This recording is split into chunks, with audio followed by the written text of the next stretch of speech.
All right, so the Big Lou Roadster here is the same size neck as the Cobra model that I reviewed earlier. So 1 7/8 inch. Now with my big hands making an A shape, the Roadster gives me a little bit of room. You can see my middle finger doesn't quite touch the A string, and my pinky has a little bit of room by the high E. Now if we move down the fretboard, and maybe down here we're going to try to do a barred A form. You can see that there's really not a lot of room. Now some of this has to do with the Roadster being a shorter scale than the Cobra was. Some of it just has to do with the fact that there's almost no way I can get my big fingers into that little tiny space. I can sort of do it with the Roadster. With the Cobra, it's a little bit better. Now again here, standard D chord. My first finger has actually a lot of room between the G string and it, and my ring finger has ample room between the high E. So this shape on a regular 1 11/16 inch neck, as you're going to see, it's quite a bit different. All right, now here is a 1 11/16 inch neck. The standard A, you can see there is really hardly any room between my middle finger and the A. And my pinky is actually, I can feel it just brushing that high E. This is the whole reason why I decided to try a Big Lou, because I would have to be just absolutely top dead center in order not to mute the strings around it. Okay, if we go higher up on the fretboard, maybe here we're going to do an A minor shape. This isn't too bad on a 1 11/16 inch neck. You know, you can do these even with big fingers.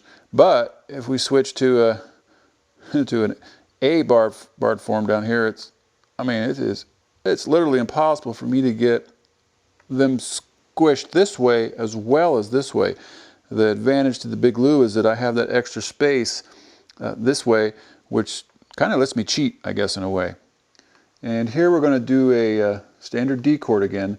Now here you can see I've lost that excess room that I had on the Big Lou. I'm almost touching that G string.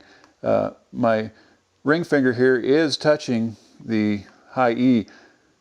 Once again, if I'm not really almost perfect on my form, straight down, it's going to mute it. And half the time it does, even when I'm going straight down. If I do it really slow, I can do it without muting strings around it. But when you start speeding up, it's almost impossible not to hit the strings and mute them, at least with fingers my size.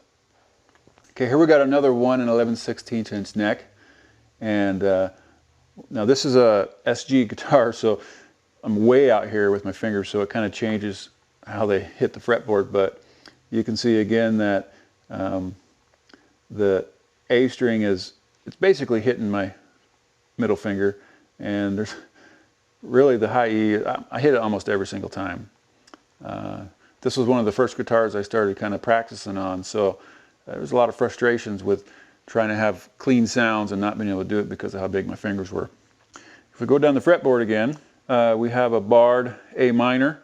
Really doesn't pose a whole lot of problem, but when I switch to that barred A form, it gets pretty funny here. Trying to get my fingers to even fit it's a challenge. I mean, I'm over half of my finger on either side of the upper and lower fret. It's kind of crazy. So we're going to go back up to the D here. Here I don't know how well you can see it, but my middle finger's hitting that high E. And on this guitar I seem to have, probably because of the angle, because it's so far out here, I have a little bit more room between my first finger and the D string, but it mutes all the time.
going to go ahead and put some Slinky 10 to 46 regulars on it.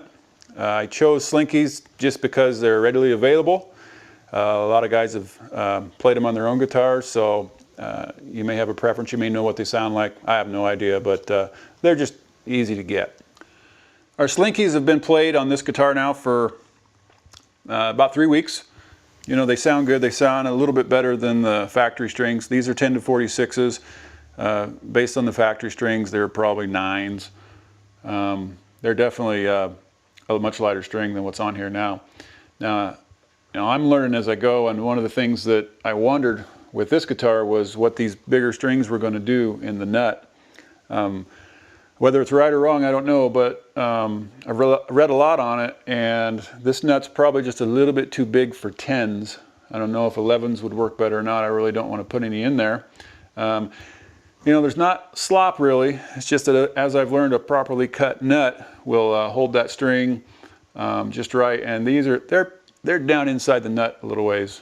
There's really no vibration when you're playing it. None of the frets buzz really, but you know, it's a budget nut, just be honest. But that being said, now that the strings have been stretched pretty good, let's give it another round of playing and see what it sounds like.